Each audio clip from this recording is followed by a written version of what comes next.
A presentation of AIT.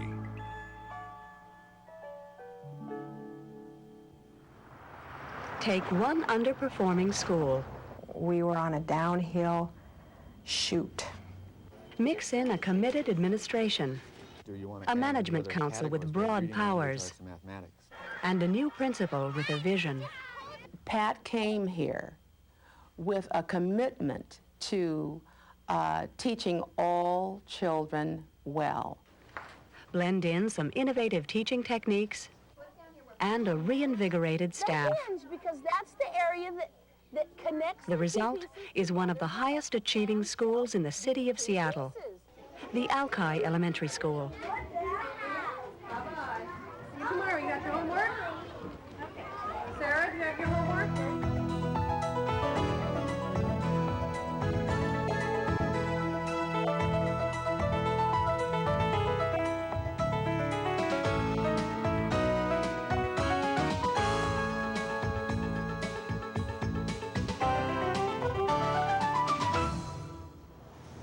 It's 60 miles to the south, yet Mount Rainier somehow dominates the Seattle skyline. The man-made office towers seem small by comparison. In this city on the Puget Sound, the commitment to education starts at the very top. And when you look at the performance of the city of Seattle... Mayor Norman Rice took office in 1990 and convened an education summit that included the business community, educators, and ordinary citizens. And he asked Seattle residents to approve a special tax. The money would be earmarked for education. In the middle of a recession, the voters overwhelmingly said yes. Really, it's in my self-interest. People choose to live in the city for about 3 different reasons. 1, education. 2, public safety. 3, the amenities. So if I want people to stay in my city, come to my city, live in this city, education has to be a high priority of this mayor, and so it's one that's going to be there for the long term. That priority is exemplified by an elementary school that serves the working class community of West Seattle. The neighborhood is called Alki. The school is Alki Elementary. Not long ago, Alki exemplified something else altogether. Pat Sander was named principal 4 years ago. During her first month on the job, a newspaper article listed Alki as one of the 20 worst schools in Seattle. Well, probably the best thing that happened for me was that the scores had been falling and the newspaper article came out, because it gave the parents, the staff, and myself a place to rally around that was an objective place, that we needed to make a difference and do something different for children.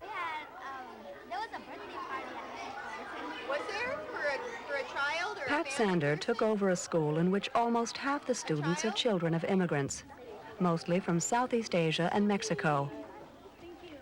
Visit the lunchroom and you'll hear 20 different languages and dialects.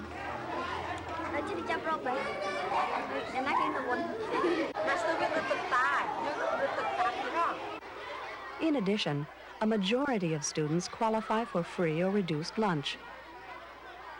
But Pat Sander expected academic excellence and demanded the same from her teaching staff. What I did was actually start to focus on the Instructional Act. I'm a firm believer that if you can get the instruction and the Instructional Act going in the right direction, that some of the other things will come along, that students' self-image increases as they find that they're being successful. 3 little speckled frogs sat on a rolling log. One of Pat Sander's first moves was to get the non-English speaking students into regular classrooms as quickly as possible.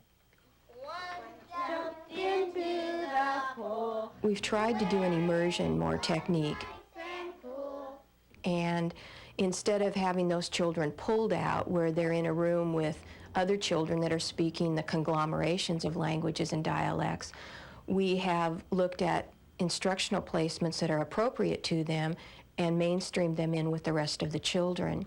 And so consequently, the English language then seems to take off much more quickly with those children. Then there were no green speckled frogs. What you can do is type in the list of words on the crossword magic. The same approach applies to children with learning disabilities or physical handicaps. They spend a small part of the day with special ed teacher Tovi Andvik or in individual instruction. Say red. But the majority of their time is spent in regular classrooms. They need to be in class. They will learn more by learning from their peers and from their teachers, and by learning how to use the textbooks and how to listen and how to take notes. Not only was there a major effort to get everyone in the mainstream itself was radically restructured. Alki and some other Seattle schools follow the early childhood model, an idea pioneered by Louise McKinney, who directs the Office of Academic Achievement. In our early childhood model schools, we do not believe in a cage for every age. And so we say taught at an appropriate level of instruction. In other words, at an appropriate instructional level for every child, which might not be grade level appropriate. So we organize the curriculum so that it is not grade leveled. Second and third graders are grouped together in what's called the primary level. Fourth and fifth graders at the intermediate level. There's less emphasis on what grade a child is in, more emphasis on how well a child is learning. I try and get into the classrooms every day and monitor what's going on in there. We move the children as they need to be moved. Through the frequent monitoring, if we start to assess that a child's taking a growth spurt in education, then we'll move them to a group that's more appropriate to them. If we find out that maybe they've slowed down a little bit and the group that they're with is moving at a faster pace, then we'll move the child again. So it's not a tracking system once they're put into a group, but we monitor that and watch where they're going. But the early childhood model is more than just ungraded classrooms. It's an entire philosophy. The learning of the child is what matters. But you see, there was a time when this nation wasn't called upon to educate all of its children. We were called upon to educate the leaders, which were about 20% of our student population, and then we had to educate about 30% of our student population to assist that 20%, and the rest of the folks could go into factories or they could be throwaways. But in this information age, all of that has changed. There are no factories for the 50% to go into. This is a day where all children must learn, all children must be able to be fully employed. All of our children have to become thinking individuals because there are no rote memory kinds of jobs for just hard-working people who aren't able to think in a critical way. Yes, yes. Would someone like to make an analogy from elephants and tusks to something that's happened in The overriding belief at Alki is that all students can learn not only the basic skills, they can also learn to be critical thinkers. Great. Oh, yes. Colleen Dumas' class is one example. In this exercise, called Private Eye, kids look at a magnified image of an everyday object, then draw what they see. I see some great drawings, and now I want to see some great analogies. The analogies are intended to stretch the imagination. I think I did a silver dollar, and it reminded me of an eyeball. Definitely. Kara. It's a geography map. So this is a butterfly, and she writes that it reminds her of a geography map. Great thinking. Analogies showing relationship is an important skill. Well, it reminds me of a howling wolf at a moon. I'm finding that the analogies and their ability to see relationship transfers. It transfers into their science, into their social studies. It integrates the curriculum more. Now you remember the things we were going to write about? The idea of an integrated curriculum is in evidence throughout Alki. The theme in Fred Pruitt's class is the tropical rainforest. Do you remember what's one thing we're worried about, Earth, our home? About all the polluting, and one day the earth might just die, and all the trees will die, and all the animals will die. All right. He uses that theme to teach not only science and geography, but also language and spelling. What kind of trees are? Know how to delete? When the class breaks into groups, the students are asked to compose a letter about the rainforest. What do you have to say about that? Would you start it with I think? I think that people are cutting down too much trees. Too many trees? Write it. I like that. Now you're stating a concern. Later in the week, the integration even extends to mathematics. How would you shade away 4/5 of all the old growth forest? Just use that one. I'm going to be with these children for 1 year, and my goal is to help them want to learn and to learn as much as they can in that 1 year, because they're not going to get that chance again. Okay, money equation for 18, and while we're waiting for her to get it together, Robert Yodi, can you... The integrated curriculum starts early at Alki. Diane Tompkinson teaches first graders. She's known for making the most of every minute in the classroom. An example is calendar math. It's the 18th day of the month, a perfect opportunity to work with the number 18. Christina, can we have an equation from you, please? 14 plus Nice loud voice so I can hear you.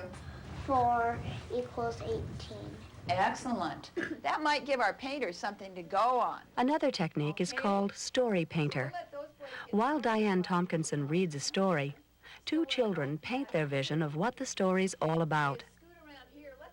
You get a lot better listening skills when they try to imagine what is going on in the story, and particularly when they know they're going to have an opportunity to paint their favorite part, and that we are going to work with a story and describe that chapter. Our purpose for this morning is to talk a little bit about writing. When an idea like story painter proves effective, it's passed on to the rest of the staff and the entire district. Chapter 1. Joan Dorr is a staff development specialist from the Office of Academic Achievement. One cold, rainy day In this session, she reads a story while Alki teachers do the painting.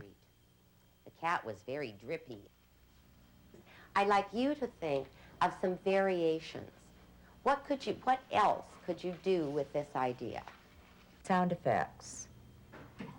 You know, while you're reading the story, you know, the kid that makes the great airplane noise can be the airplane, and it's a lot of fun. They like doing that.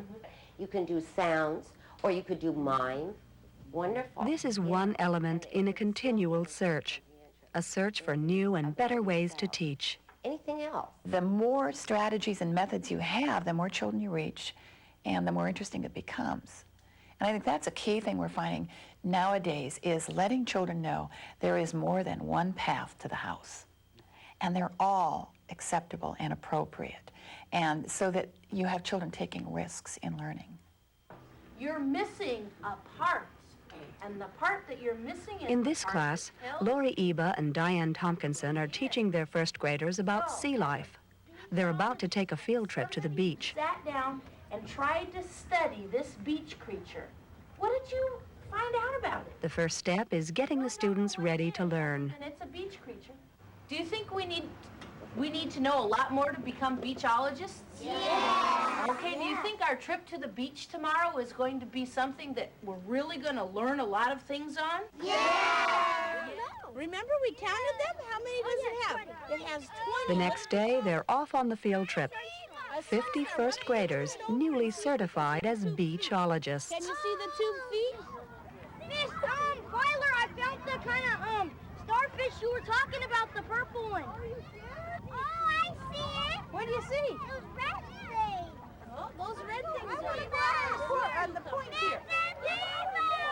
What'd you find, Robert?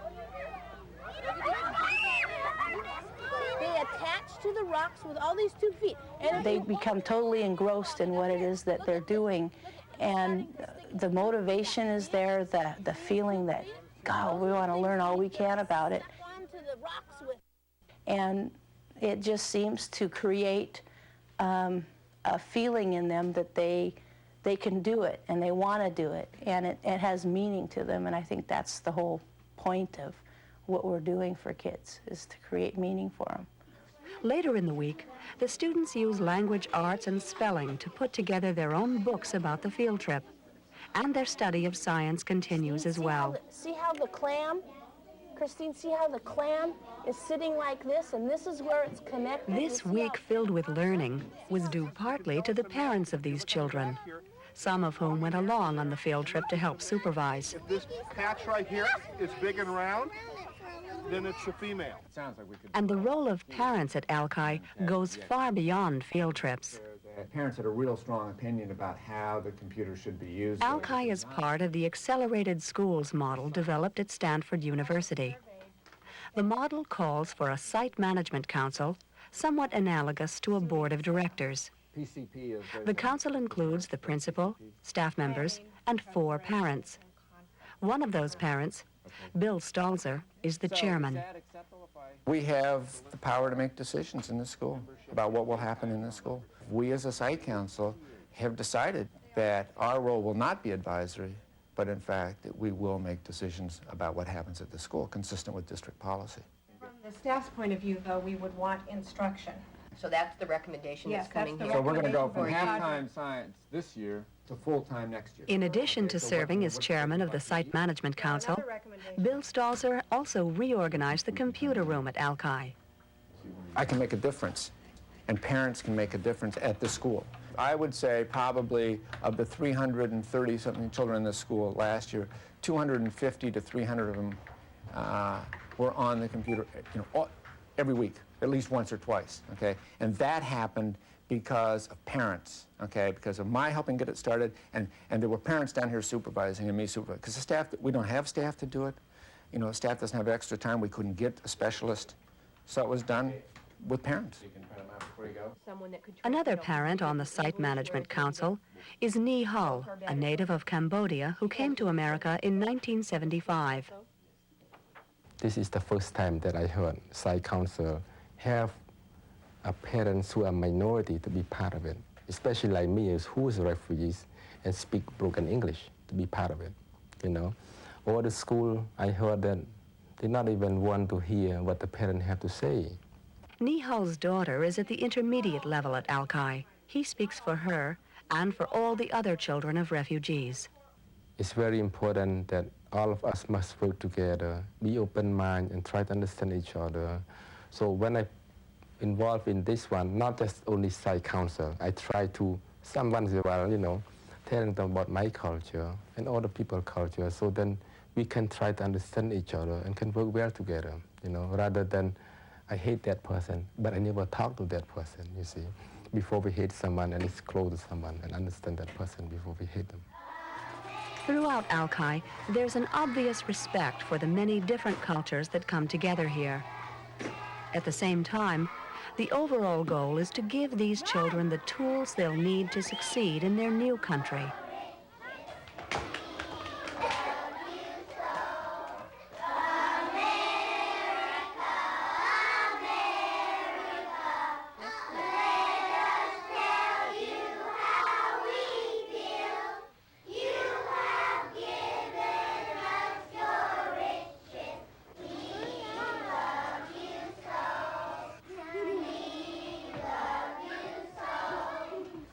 Years after Alki was named one of the worst schools in Seattle, it's now among the best.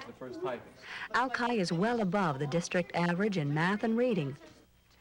And despite the bilingual population, the school equals the district average in language arts. Pat Sander feels the same thing can be achieved anywhere. You take the group of people, you find the unity of purpose, you take the empowerment, and you build on the strengths. And in no two places are they going to be the same. So you take a look at what's the best of what's out there that you know, and you look at what's going to work with the people that you're working with and the student population that you have. And you figure out as a facilitator how to make that happen in the school that you're at. Across the water from Alki, there's another remarkable elementary school that's in the middle of a dramatic turnaround. 3 years ago, the Beacon Hill School ranked near the bottom of all Seattle schools. It's now above the district average in math and catching up quickly in reading and language arts. Not coincidentally, Beacon Hill's improvement began when Gary Tubbs took over as principal. This is my 17th year. I've never seen a child who can't learn. And I've worked with special education children. I've worked with children of all poverty and affluent levels. Those children can learn too. We just haven't, in some cases, found the right combination to enable them to learn. 1/4 of Beacon Hill students are white. Most of the rest are either black or Asian, and 71% are on free or reduced lunch status. Like Alki, Beacon Hill follows the early childhood model, which means children aren't given labels. The rationale behind not labeling children is that the labels seem to stick. People are very comfortable with labels for one reason or another. And people have done so out of the goodness of their heart. We'll put all these kids together and we'll give them all this special attention so they can catch up to the mainstream. It doesn't happen. The gap widens. It's keeping them in the mainstream and supporting them in any ways they need to be supported so that it can be successful in the mainstream that actually gets them closer to surviving in an independent manner in the mainstream. We use the computer here for a tool, and we started to think, okay. At Beacon Hill, students are grouped by grade level in the way that's common to most elementary schools. About how the designer who designs your robots and your inventions. But there's an uncommon priority placed on high-level thinking. Gretchen Jacobson has her class form fictitious companies to invent new products. Your company's name is the Changing Car Company, right? Do you think adults could use that? Yeah. These are third graders, but they're learning about concepts like marketing and advertising. Maybe a toy, not a real car. Can you tell it what to change into? Yeah. There's like 3 little buttons that... Very small percentage of a child's time is spent in school, especially in the urban setting. What? You know, that makes some sense there. It's really important to get as much as you can in there, in depth, not coverage, but in depth. And by doing the things I do in my classroom, by pulling the outside world and integrating it in, I feel as if I'm getting a lot in there. They're still learning their basic skills, but they're seeing the connections there. Now, who is your target audience? Who's going to use a... The local business community is encouraged to lend a hand. Devendra Chainani works for the software giant Microsoft. He devotes a few hours each week to work with Gretchen Jacobson's children. Old people? Old people, Lashawn? Old people, Helen? Old people and? And young. And young, if they... Why should young people use it? If they are... What I want for my kids is for them to feel as if they have some control over their fate. So good. So write that. People with broken legs and arms. That they really can make things move and be a self-starter and an independent learner. And I think if you can teach youngsters to be an independent learner, then that's going to carry them through the rest of their life, and they're going to find success at any level. Gary Tubbs believes every child can learn, and much of his time is devoted to making sure that happens. Concern is self-esteem for the child. Once a week, he convenes a child study team to talk about special situations. The team tries to solve any problems that stand in the way of a child's learning. We'll work specifically with Jamie on getting friendships within the classroom so that, at least for the remainder of this year, she has a sense of friendship. All of us want to get along. He's also devoted to maintaining discipline. Any conflicts, but when conflicts do come up, we need to handle them, because you're going to have conflicts throughout your whole life. And you need to have the skills. Sometimes it's done in a group. Handle those conflicts when they do come up. School's not a happy place when you don't have friends. Sometimes right? one-on-one. But you have to work on that too. And if you're going to insult people, if you're going to tell Vaughn something bad about her mother, do you think Vaughn's going to want to be your friend? Doesn't make any sense at all. Do you owe Tufi an apology? Do you owe Vaughn an apology? I already gave her 4 apologies. Behavior that is disruptive to, that interferes with the teacher's teaching or interferes with other children's learning needs to be dealt with immediately and specifically and fairly and lovingly. And it's not just one person's job. Again, it's one of those dynamics of a successful school that everybody works together. Will everybody please click on your brains? This principal also likes to lead by example and tries to teach as often as possible. Because this is where the action is going to be. I have a real hard time leading people down a path that I haven't been myself. It keeps my skills sharp so that I can be a better supervisor for the teachers on my staff. It raises my level of credibility with the staff because I'm willing to get up and teach at a moment's notice and work with their kids and get right down on the carpet with the kids. And I'm able to then go in and evaluate a difficult situation because I've been there myself. When Gary Tubbs arrived at Beacon Hill, he drew up an action plan that detailed where the school was and where he expected it to go. We turned it into a different kind of lunch. My role as a principal is to keep the dream alive in the school, and that's one of the reasons for the action plan, is to be the cheerleader. And it's not just putting the vision down on a piece of paper and saying, now we have a vision. It's truly believing in it and truly having it in your heart as well as in your head, that you live it every day, and it becomes where all of your energy goes. You continually work to channel a greater percentage of your energy into that vision. You got a partner? You guys, what are you shooting out there for? Work it in, there's two of you. Gary Tubbs at Beacon Get Hill. closer to the basket next time. Oh, almost. Pat Sander at Alki. They've led their schools to higher levels than most people thought possible. Come on, you guys, air ball, that's right. Not one of us can do it alone. The parents know certainly the most about their children. They know more than we do.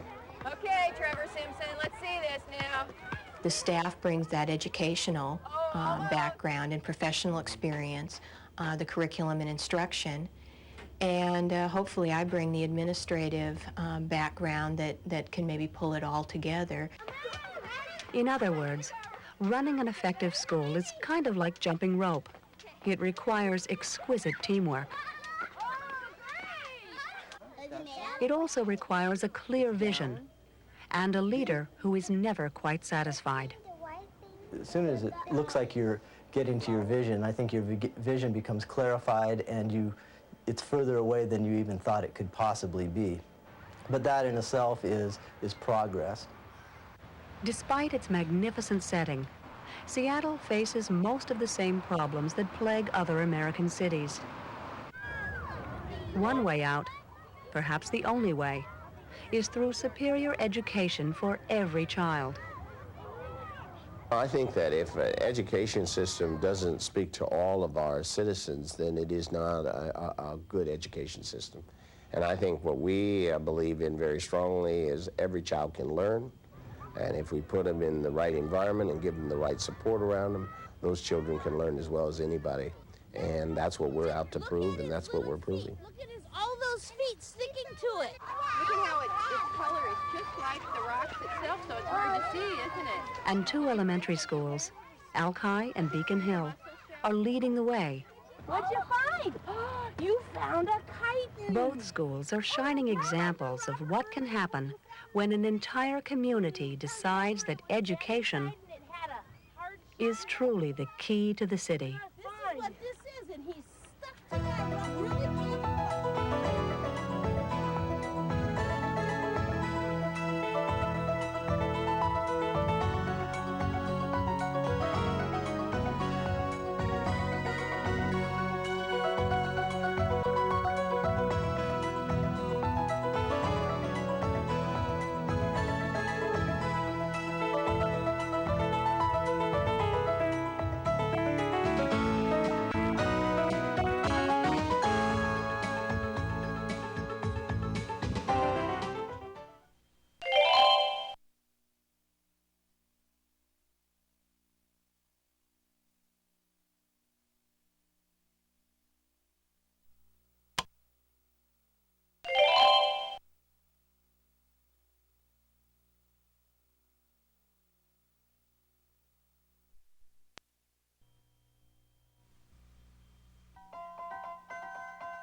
A presentation of AIT.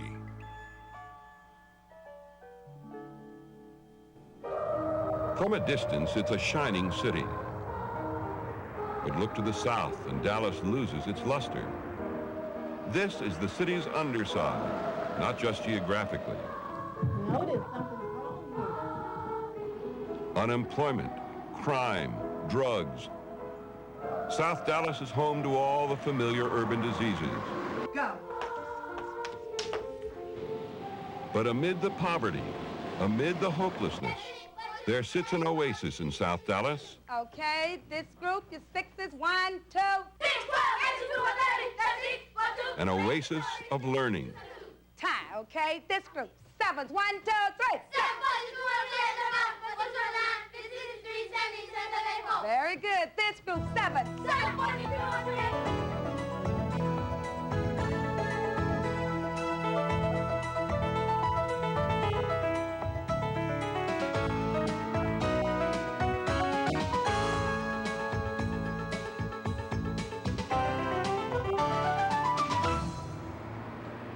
Walk into the Charles Rice Learning Center and it's the first thing you notice, the trophy case.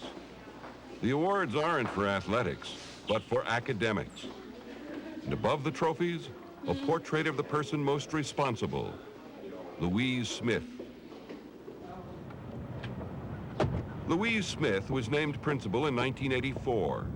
She took over a school that was, in a word, mediocre. Sometimes a lot of these schools, they're comfortable with their level where they are. They are comfortable with mediocrity.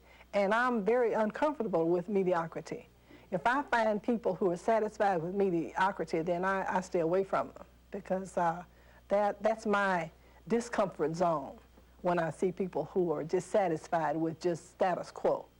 Status quo at Charles Rice was underachieving teachers, underachieving students, which surprised almost no one.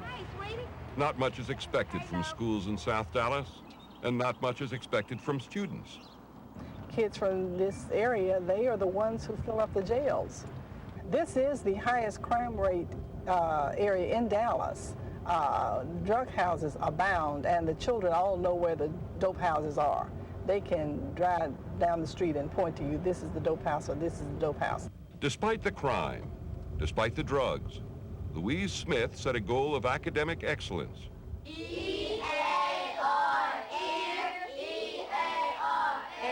Charles Rice had been designated as a learning center. Still maintain. That meant more funds for facilities and equipment. That's one of the things I want you to look for today. But turning a school around required more than just money. Money definitely is not the answer. It's not the building. It's not the materials that you have in the building. It's the people. It's the people within the buildings that make it work or not. Do you think we can make Lamont trade anyway? Yes. All right, you land. So step one was finding the right people, namely dedicated teachers. This is Gail McVeigh's 6th grade social studies class. The students are learning about barter in ancient Africa, using some modern materials. No calories, no cholesterol. I trade you this jug of water for your M&Ms. All right. Now why would you do that? Because I need water more than M&Ms. If you didn't have any water, you would trade, wouldn't you? But what if you had water, would you trade for that jug of water? Nope. But do you have to give her everything you have? Nope. What could you do? So here you go.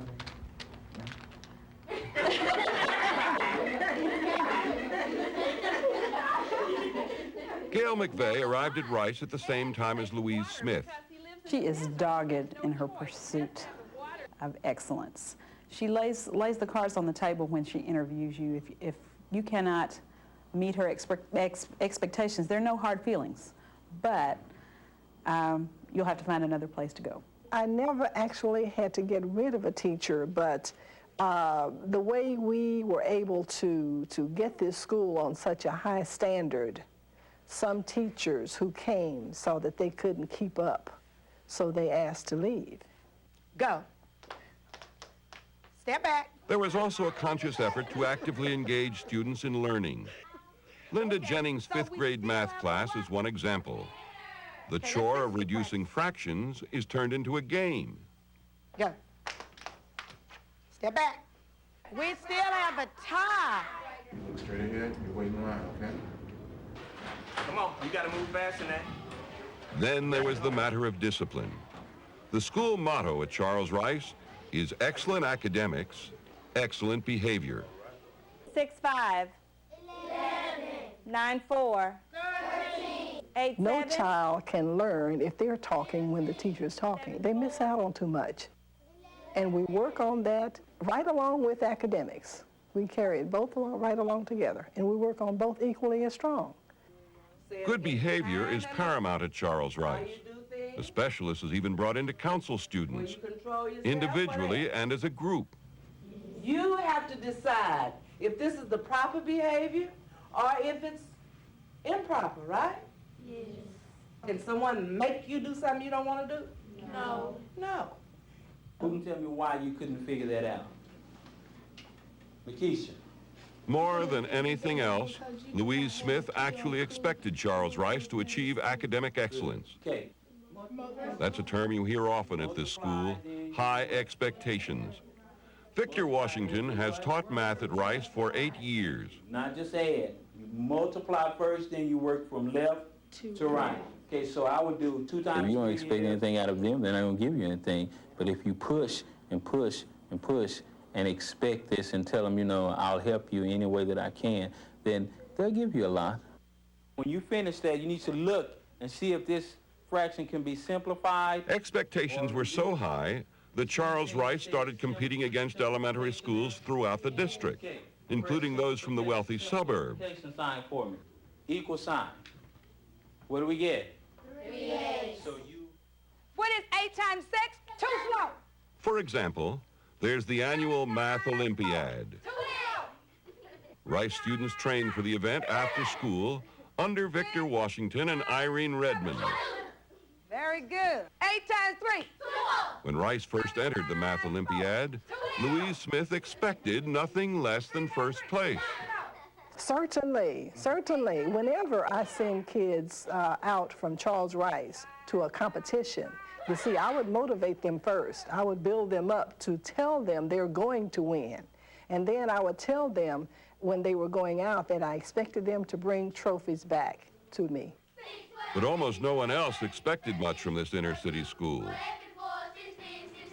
Mary Lester is director of mathematics for the entire district and runs the Math Olympiad. Charles Rice, when they first entered, they were so confident that they would win. We said, Charles Rice, no, they're not going to win. And yet they persisted, and each year, that year, they did win some individual first place awards. And since then, they've become a power to be recognized in the city. And people don't take Charles Rice lightly anymore. Who agrees with 26? I just like to prove to people that my kids are just as good as anyone else's, and they can win, which they have all the time. So and they can win, it doesn't matter what color they are, you know, they can win, and they can compete with Hispanic kids, white kids, or whatever.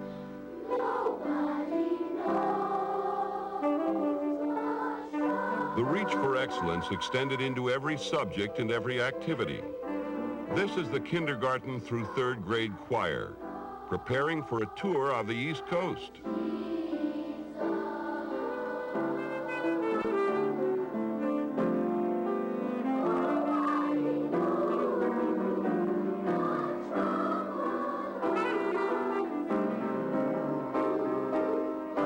So within the course of a few years, Louise Smith and her teachers turned this school into a showcase. In fact, in 1986, William Bennett, then Secretary of Education, visited Rice and cited it as an example of what can be achieved in urban education. What do we do next? Among the elementary schools in Dallas, Charles Rice ranks in the top 15% in both math and language. It should start a new paragraph there. Ms. Marilyn Calhoun, please. But there's one catch to this story. Louise Smith is no longer principal of Charles Rice. She's been promoted to area director and is now in charge of 13 schools, Rice among them. What about you? The new principal is Dr. Geraldine Hughes, a woman known for her affectionate ways. Give me my hug. I'm a hugger. That means that I will walk by and I'll hug you. It simply says to staff members that I'm concerned about you as a person as well as a teacher. And I hug children on a continuing basis. Too many times we don't show children how we really feel. And that hug is my way of showing them how I feel about them. Good morning. How are you this morning? Hugging aside, This new principal brought with her the same high expectations as Louise Smith. What about some of those? That was the first thing she told her teachers and students. Boys and girls, how many of you have your homework packets? I simply said to them, Are we 100%? the principles have changed, but the rules have not. I believe children want people to demand certain things of them. If I look back, those persons or teachers I remember are those who were tough. And sometimes that's what has to happen. It has to be tough love. But we care enough for the children to demand the very best from them. You can look around the school and see that not much has changed. There's the same emphasis on learning, the same emphasis on good behavior. The insistence on proper behavior extends beyond the classroom. It includes every activity associated with a school. On this day, 2 kindergarten classes were off on a field trip. This was a visit to the shop that makes all the street signs in Dallas. You know what letter this is? S. Sure is. Field trips are seen as a valuable connection to the world beyond the borders of South Dallas. So the school organizes as many as possible, often to the symphony and other cultural events. And no matter where Rice students go, there's always a sense of discipline and order. Many different ones. And that is just fine with the parents of most of these children. Carlisa Dixon, for example, is a 5th grade honor student. She hopes someday to be a writer. Her mother, Glorious, who single-handedly raised Carlisa and an older son, expects her children to achieve and to behave. Yes! Yeah! Think. I don't want kids to be disruptive in class. I don't want anybody abusing my child. But if my child gets out of line and my child needs to be disciplined at that particular moment, yes, you have my permission to do that. And my kids know that. And then they know that if they get in trouble, then they come home and they get in trouble again. Kids have to know that parents and teachers are working cooperatively. I mean, it's all a kid needs to know is that one of those elements is not working in harmony with the other one. And they're going to take advantage of that. I believe that we have to continue to work so that, first, we take responsibility for students' behavior, and ultimately, they take responsibility for their own. If you could have a choice between having something made of gold, But getting a child's attention is one thing. Keeping it is another. So the primary focus here is still on one thing, or top-notch instruction. having some salt, what would you choose? Gold. How many people would choose gold? If I were to look at a Charles Rice teacher and say, this person portrays what we want. Miss Beatty supplied me with this real interesting salt crystal. They have a love of teaching that transcends just the regular hours. They enjoy seeing students learn. They enjoy the art of teaching. And they also know the science of teaching. Touch your table. Touch you. Fan your hand in the air. Everything you just touched is made of matter. It has mass and it takes up space. And sometimes Science specialist Georgia Beatty is a perfect example. She's been a teacher for 20 years, the last 8 of them at Charles Rice. matter. We're going to look at liquids and solids. We're not a textbook-oriented school where we just simply, start at chapter 1 and proceed through chapter 14. And there are a lot of people in education who came about their teaching credentials that way. You just plod through. And we're not like that. We're very different. Rice is the only elementary school in Dallas with a science specialist. It means the regular science teachers bring their students to the lab once a week. And it means Georgia Beatty teaches 350 children. In this class, she uses 2 simple ingredients, Elmer's glue and a borax solution, to make a substance that resembles silly putty. The whole point is to teach the students about the different properties of matter. It's putting practical things to use, whatever they are. Now, why other schools don't do it? Well, some teachers are afraid of science. They're afraid to get dirty. They're afraid to make a mistake. They're afraid to say, I don't know. There are many schools in Dallas and elsewhere where they don't teach science. And, you know, the kids, it's one of their favorite subjects. Are you cutting that? No, I pulled it quickly. And what happened? It broke. It's evident that 2 decades of teaching haven't dimmed Georgia Beatty's enthusiasm. When you pull on a piece of paper, does it break in a straight line? Seeing kids when the light dawns, ah, that's what this is. Seeing it come on their own, that's exciting. I like what I do. And if I stop liking it, then I need to do something else. That love of teaching is evident throughout Charles Rice. Raymond Greer's specialty is music, but he goes beyond that. Okay. Does anyone have an idea what vermicelli is? Yes. It's a kind of spaghetti. It's a spaghetti dish, vermicelli. Are there any other words that you're not familiar with? A lot of people think that music and band and the strings, they do not assist the main quote-unquote math, science, and they do not fit in, but you can teach anything with music. Keep rolling along, yes! We'll all keep rolling along, yes! Everything is aimed at producing well-rounded students. Students who are proficient in more than just the basic skills.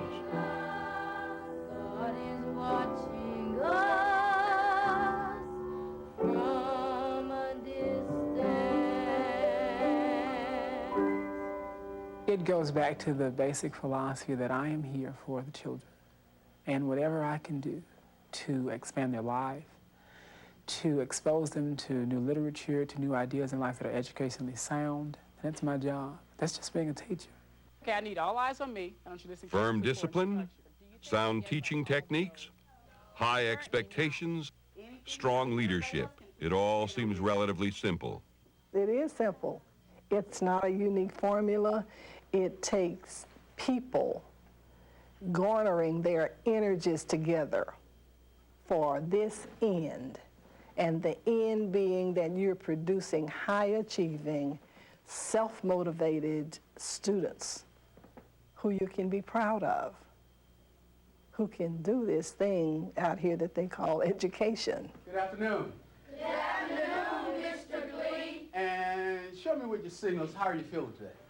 How are you feeling? All right, look at those. One program intended to produce self-motivated students is something called Project Seed, a requirement for every student in grades 4 through 6. At first glance, Project Seed is simply a different way of teaching advanced mathematics. LaToya, and let's read it, follow my finger. Log base 2, 16 equals 4, if and only if 2 to the power 4 equals 16. All right. But actually, this is much more than just math. William Glee has been a Project Seed specialist for 10 years. We use mathematics as a tool, and the tool is to raise their self-confidence and self-esteem. You can raise their self-esteem by teaching them how to play chess. But when you teach them how to, the mathematics and get them excited about their learning, education, because education is the key for a lot of these kids to be successful. I'm gonna give you an answer. Project Seed instructors are all trained mathematicians. They take turns monitoring each other's classes, always trying to improve their teaching. And everything is taught using the Socratic method, questioning, then questioning some more. Ladarius. The exponent is going to be 4. Okay. Some people say yes, some people say no. Let's see. Well, we got Lawana. These are -4. Now we got, but now Lawana really disagreeing with that. Let's see. Lawana, what would you like to say about it? The numerical, you're going to put 1/4 at the top, then you're going to put equals 4. Okay, I'll put it here. And let's see what your classmates think about that. All right, Marcus likes it. Jessica said yes, no. As for the curious hand signals, they've become almost a trademark of Project Seed. When I look out to a class, I see this, I know we have a few students that disagree. But if I see students doing like this, that means I know they agree. So at any given time in the class, I can see exactly what they're thinking. How many agree that this would help us resolve what this is? So at all times, I'm more like a conductor. Okay. They do all the manipulation. They do all the work. They do all the breaking down. I just interject a question when needed, just to keep the ball rolling. Some people say yes, some people say no, not Another part of Project SEED is the participation of the regular math teacher, in this case, Victor Washington. He and William Glee see themselves as a team, working toward the same goal. Can anybody tell me, does anybody know a The powerful... first year I had Project SEED, I wasn't very happy with it. Then year after year, I've noticed how the kids enjoy it, how the instructors teach, which I like a whole lot, and the kids' scores are better. So I say, I'm sure I'm not doing this by myself, so SEED must have something to do with it, and now I welcome it all the time. Project SEED has been effective among all minority students. This is a class at the Eladio Martinez School in West Dallas. The population here is almost entirely Hispanic. Who can tell us very quietly, how did Raul go from this line to this number over here? What did he do to get the 2 here? How did he get that 2? Marissa? Bring down the 2 and the plus sign. 2 plus 0 equals 2. How many groups, Marissa? What's 2 plus 0, everybody? 2. I look at the top students in all ethnic groups. The students that start out in the 4th grade in the minority schools, in the deprived areas. When they reach middle school and high school, those top students can compete with any top student in any school in the nation. Project SEED seems to contribute to higher test scores. Higher confidence is somewhat harder to measure, but it's apparent in the faces of these students. Yeah, this is a hard problem. They're so excited about what they're doing. They believe in what they're doing. They believe that they can do. And it's just that glow in their eyes. And that's the magic. The magic happens with the students and what the students see that they can do.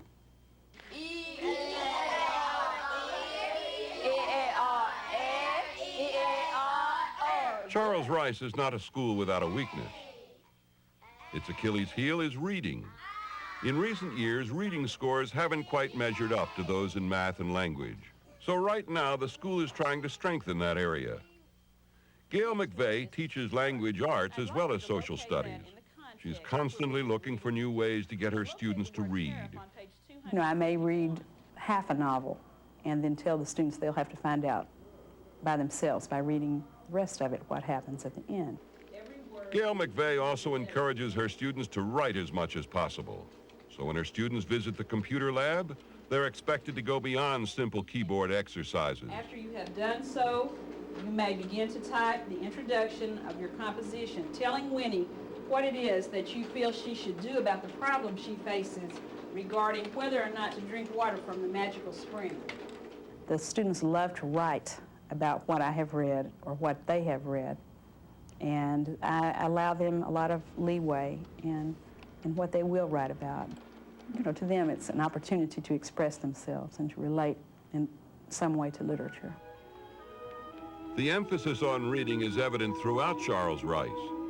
Every school day starts with 10 minutes during which students and teachers drop everything and read to the accompaniment of classical music. The basic idea is that children should see and have some time for what we call sustained silent reading.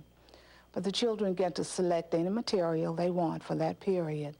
And they also get to see their teacher and their principal and others stopping at a point in time to read. And the idea is that everybody in our building will read for 10 minutes at that time. So Charles Rice keeps rolling along. For that matter, so does Louise Smith. This table over here. She now travels among her 13 schools offering guidance and wisdom. And even though she hasn't taught class in more than 20 years, Louise Smith can't resist taking over a classroom once in a while. I'm going to read to you today the story, The Patchwork Quilt. Whenever you're an educator, you're first and foremost a teacher. What's happening? What happened when Mama came in? As principal of a school, I'm a teacher of teachers. As an area director, I'm a teacher of principals. So I'm constantly teaching. When can I go outside? Asked Tanya. After 8 years as principal at Rice, Louise Smith is officially an outsider, but her presence and her influence remain. Even though she's not principal here, they would still say, you know, Louise Smith would not have that, and you would not do that. You wouldn't do it if Louise Smith was here, so you're going to act the way you're supposed to act. You're going to act the way if Louise Smith was still principal here. So she still has a big impact here. I don't think she hasn't left yet. It will be a couple years down the line, but right now, she's still here. But with every passing day, this school belongs less to Louise Smith, more to Geraldine Dew. Are you having a good day? Yes. Great, great. Things seem to be in place for Charles Rice to maintain its record of success. Very good. This became flat as it sat right here. I just still think it's society. There are still outstanding teachers, a committed administration, caring parents, and everyone is striving together for the same thing. It's excellence. That's all they want. Excellence. And I think that's just something that has been embedded in everybody, teachers, and I think that Dr. Dews is, you know, just in a wonderful position now to come in and keep that going. This is her first year. You know, parents are going to watch because parents at Charles Rice expect that certain things happen.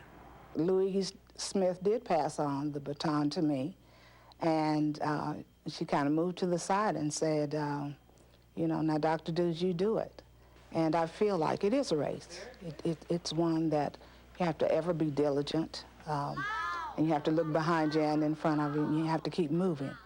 And you have to move fast because there's so much to learn and so little time to do it.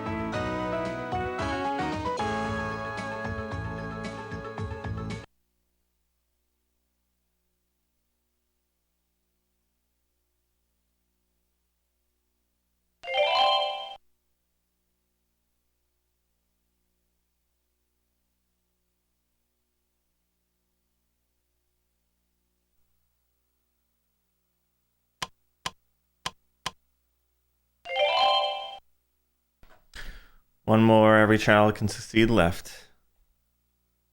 And then that'll be the end of that series.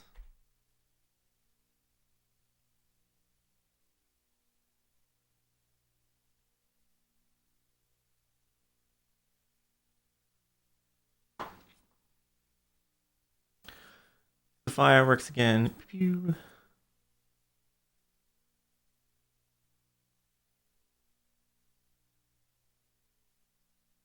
Only two of those houses have chimneys, it looks like. Unless the ones in the backgrounds might, like, maybe they're on a little edge of the house. I don't know. Really? Are you sure?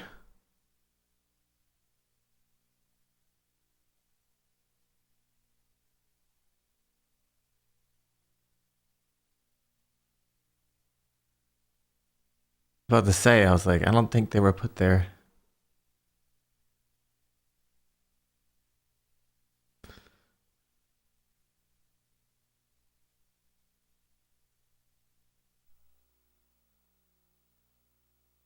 All right, guys, that was Every Child Can Succeed 6 for the PlayStation.